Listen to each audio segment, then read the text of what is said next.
Happy Technique Tuesday, everybody. Today we're going to do a quick video tutorial on how to use border punches. It came to my attention this weekend that there's a lot of people who have never used them before because they're intimidated by them, but they're so easy to use that I thought I'd just show you really quickly. Here's a couple of examples from EK Success of the border punches that they have. They have hundreds of them, and we also carry some Martha Stewart and Fiskars ones in the store as well. So make sure you check those out once you see this video tutorial. Some examples that I have here to show you where I've used them are on this page here. I've used them along this large piece of paper on here, and then it travels all the way across my page into the other ones. Or I've used it as a skinny strip on the top of this page. I've used a different punch. So I've used them in large areas and small areas. This out of the way. Here's another example of a nice tiny strip that I cut and then did a border punch on it. And then I turned that same punch into a frame. Now, they do come with specific corner pieces that will match the punches. This one I didn't have one with, so I just sort of cut it bigger than what I needed and made it work so that I could use it on my page. So, let's show you how to do this really quick.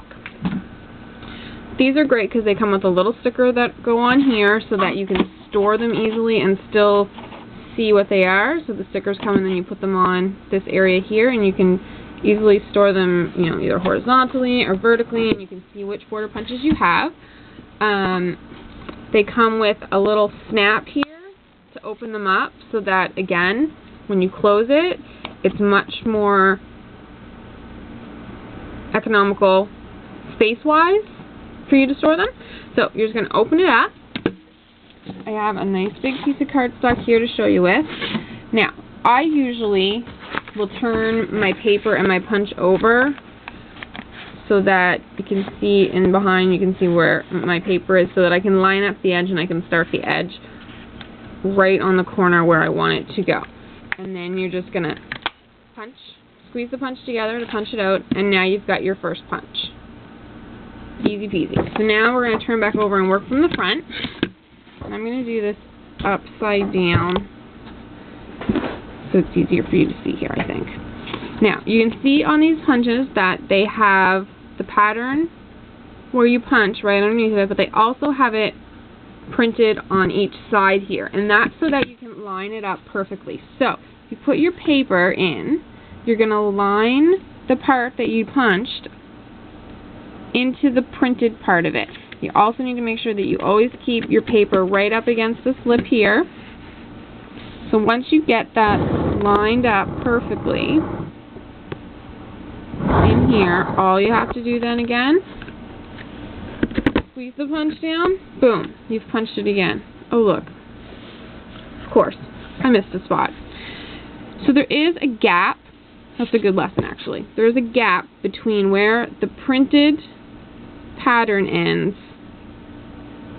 and where the punch actually starts. So you need to make sure that you don't go all the way, you don't pull your thing out too much. However, it's not the end of the world because you can just go back, line it up again, and you can re-punch over the areas that you've already punched. So you can just go back in and punch, bam, no big deal. You would never know that you did it in 2 steps instead of 1. So we're going to put this back in again. Line it up, make sure it's lined up with our lip right here, up against the edge. That keeps it nice and straight. Line it up in our pattern over here.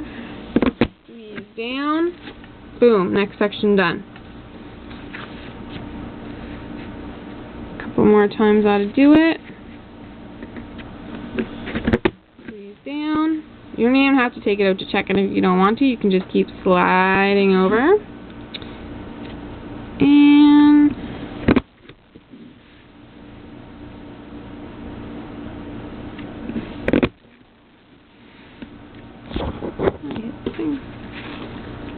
And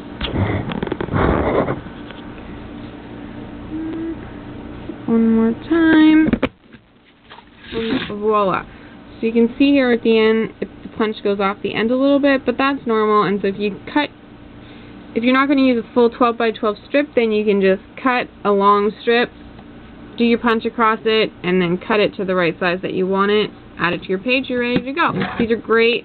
Border punches are great to add some design elements to cards, scrapbook pages, altered projects, whatever you're working on. Alright, have a great day.